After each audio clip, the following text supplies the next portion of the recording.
श्री स्वामी समर्थ. श्री दत्तगुरूंच्या पायाजवळ 4 कुत्री का असतात? 99% लोकांना याचं खरं कारण माहीतच नाही. पण मी आज तुम्हाला सांगते. तुम्ही कधी दत्त मंदिरात गेला आहात का? महाराज उभे आहेत, 3 मुख आहे आणि त्यांच्या पायाजवळ 4 कुत्री आहे. लोक म्हणतात कुत्रा आहे, पण तो कुत्रा नाही. ते वेद आहे, ते धर्म आहे, तो तुमचा रक्षक आहे. आणि स्वामी समर्थ कोण आहेत? स्वामी समर्थ म्हणजेच दत्तगुरूंचा 3रा अवतार. हे रहस्य तर प्रत्येक स्वामी भक्तांना माहीतच असलंच पाहिजे. आता आपण बघूया 4 कुत्री म्हणजे नक्की काय. 4 कुत्री म्हणजे 4 वेद: ऋग्वेद, यजुर्वेद, सामवेद, अथर्ववेद. जगात सगळे ग्रंथ विसरले जातील, पण वेद कधीच विसरले जाणार नाही. म्हणून ते कुत्र्याच्या रूपात नेहमी गुरूंच्या पायाजवळ बसले आहेत. ते सांगता गुरु हाच खरा वेद आहे. वेद वाचण्यापेक्षा गुरूंना शरण जा. 4 कुत्री म्हणजे 4 पुरुषार्थ: धर्म, अर्थ, काम, मोक्ष. माणूस आयुष्यभर याच 4 गोष्टींच्या मागे धावतो, पण या 4ही गोष्टी दत्तगुरूंच्या पायाजवळ कुत्र्यासारख्या शेपटी हलवत बसल्या आहेत. याचा अर्थ तू गुरुला धर, हे 4ही आपोआप तुझ्या मागे कुत्र्यासारखे येतील. आणि 4 कुत्री म्हणजे 4 वाणी: परा, पश्यंती, मध्यमा, वैखरी. आपण जे बोलतो ती फक्त वैखरी वाणी आहे, पण खरं ज्ञान आपल्या 3 वाणीत आहे. कुत्रा कधी खोटं बोलत नाही. तो भुंकतो तेव्हा खरं संकट असतं. तसेच गुरु कधी खोटं बोलत नाही.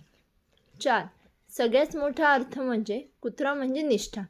जगात एकच प्राणी सोडला आहे, तो कधीच आपल्या मालकाला सोडत नाही, तो म्हणजे कुत्रा. तुम्ही त्याला मारा, हाकला, उपाशी ठेवा, तो परत तुमच्या दाराशीच येऊन बसतो. दत्तगुरू सांगतात, भक्त तू माझ्यासाठी कुत्रा हो. जगाने तुला लाथ मारली तरी तू माझं दार सोडू नकोस. जशी कुत्र्याची निष्ठा तशी तुझी निष्ठा असली की मीच तुझाच होईन. मग गाय का असते दत्तगुरूंजवळ? तुम्ही पाहिले असेल, कुत्र्याच्या मागे एक गाय पण असते. कुत्रा म्हणजे भैरव, जो वाईट शक्तींपासून रक्षण करतो, आणि गाय म्हणजे पृथ्वी, धर्म, आई. याचाच अर्थ असा होतो, जो माणूस कुत्र्यासारखा निष्ठेवान राहतो त्याच्या घरी गायरूपी लक्ष्मी, पृथ्वी, धर्म कायम राहतो. कुत्र्याजवळ रक्षण करतो, गाय पोषण करते.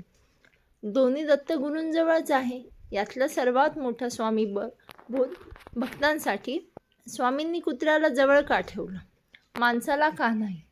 कारण माणूस आज तुमच्याजवळ आहे, उद्या पैशासाठी, स्वार्थासाठी तुम्हाला सोडून देईल, पण कुत्रा कधीही सोडत नाही.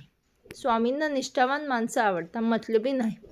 आज तू 32 वर्षाचा आहे, आईला सांभाळतोस, 2 मुलं आहेत, तुला लोक सोडून देतील, नातेवाईक नाव ठेवतील, पण तू दत्तगुरूंच्या त्या कुत्र्यासारख्या आपल्या कर्मावर, आपल्या आईवर आणि आपल्या स्वामींवर निष्ठा ठेव. कुत्र्याला मंदिरात येऊ देत नाही, पण दत्त मंदिरात तो देवासोबतच असतो का? असं का?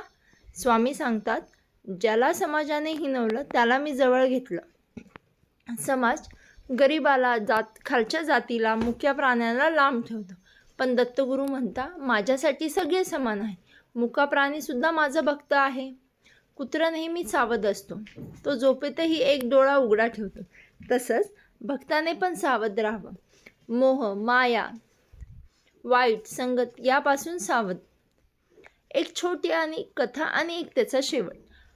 एकदा एक माणूस दत्त मंदिरात गेला. तो म्हणाला, देवा, मला तुमच्या पायाजवळची कुत्री खूप आवडतात, मला एक द्याल का? पुजारी हसला आणि म्हणाला, अरे रे, हे खरे कुत्रे नाहीत, हे गुण आहेत, घरी घेऊन जा.